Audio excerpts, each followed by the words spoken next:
Hello viewers, today's video we're going to be talking about and reviewing this Lane Furniture chair and half. This guy is very comfortable. It has, this armrest here is softer than this one, and that's one downside. So that's something that I do kind of think is a little bit odd, because if someone was possibly left-handed, they would have to set their arm here and it would be less comfortable than if they set their arm here. Next, this is also very tight on it. It's got cloth. And the only downside about that is that it could possibly tear. That's actually like a decade of use. That actually showing something that doesn't die closed. Yeah. This has very soft here. This backrest right here is very soft. So is this big top part. These are separated.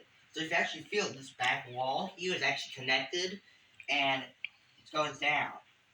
And then to recline it, there's a little lever on the side that you gotta pull, and instead of having a big lever like this one has like a little like release, and the older models from like the early 2000s, the late 90s, early 2000s had this big lever, and you grab it and pull it up, and after about 10 years, guys would start falling off or get loose, and they would connect. And for some homeowners who maybe didn't know much about chairs, they're most likely just tossing in your chair. But this one's got like full level right here. Lean back. Now you have to put a little bit of force in the back so it doesn't disappear like it just knocks our back. There we go. Now, it's really comfortable like this. It's also very back heavy. And that's good because it means that you might not flip over. Some of the older models, particularly from Lane, when you would recline it, they were so lightweight.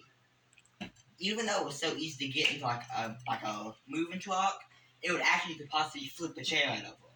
And there were actually recalls on those where people actually flipped over. And some of them, I think, actually got very harmed or maybe even died. So, another downside is that you gotta push this a little bit harder to get this back. So that's how you do it. You can't just pull it right back and it slams. But that also means less springs and less things that can break. So how about, let's show the bottom. Now this is how I'm going to do it. There we go. And down here, I don't care. We got this big metal part right here. This is the mechanical thing. Spring. Or board, I guess you could say. It connects here with these bolts. That moves the chair back. And what happens is that, so basically, you can see it there, it will move those springs, or the levers, also known. Then there's the springs down there. Now, when those snap out of place, you can generally put them back on. And these ones are very big, long springs are made out of pure steel, so that's good. It's not made out of little itty bitty copper springs like some of the older models and the snap. So that's definitely an improvement. That's also more springs are pure. That's the downside that the older ones had. They had crappier springs, but they never had top ones. So that's another thing. That's definitely a downside. And it also has a floor part here. And what that means is that it stays very stable into the rug. It kind of digs into the rug. The old models don't have. Well, maybe the more deluxe older models have that, but most of the old models did. So now if we get way down back here, got a few more levers. Those are the ones that push the whole entire chair back. So that's kind of into the wall. In the wall, there's another large metal board that keeps it from flying all the way back. And something I do not like about this new one is that, and something I kind of do like about it, is that when you push it down, it just moves. The other ones, it had bearings inside. And sometimes when bearings were locked, you couldn't push your chair back down. And sometimes it would be stuck in this position, in the inclined position, which would mean that it would not be able to retract or spit out. And then you couldn't really work on it. You have to flip the whole entire chair and take the whole entire part off. That's very bad. Next, all the parts in it had bearings. So this part had a bearing, and when that bearing would get like seized, it would go like this and just lock. Then some of the new models from like the recent models have a spring loader that's on this side.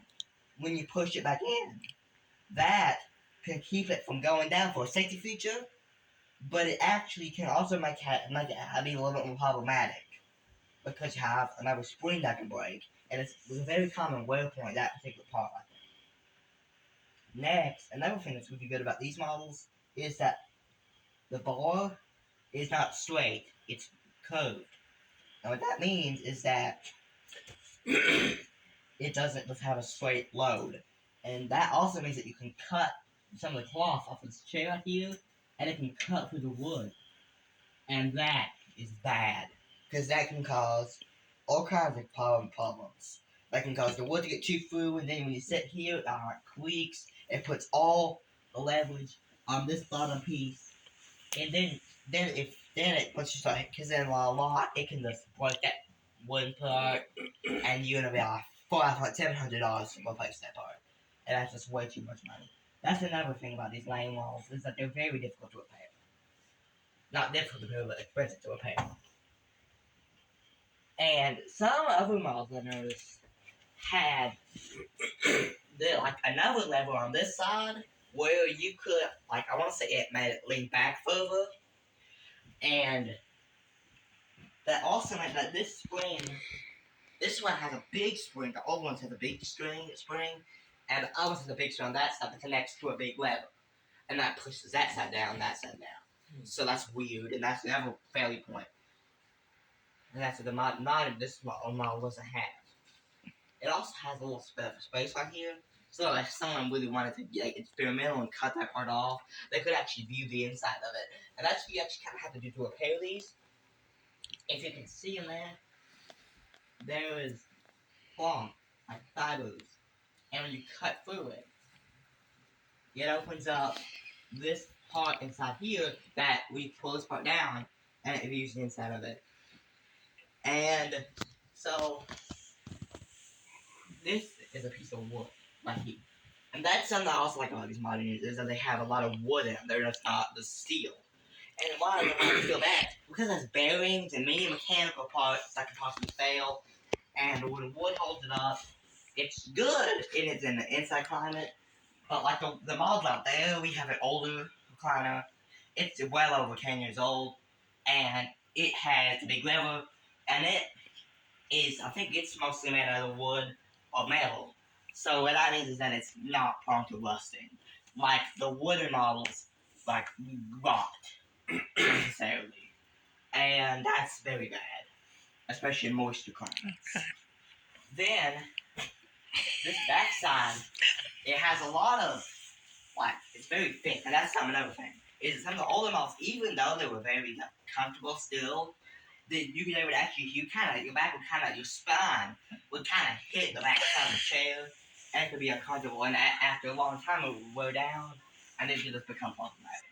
So, that's my review. It's pretty much just a very good chair in my opinion.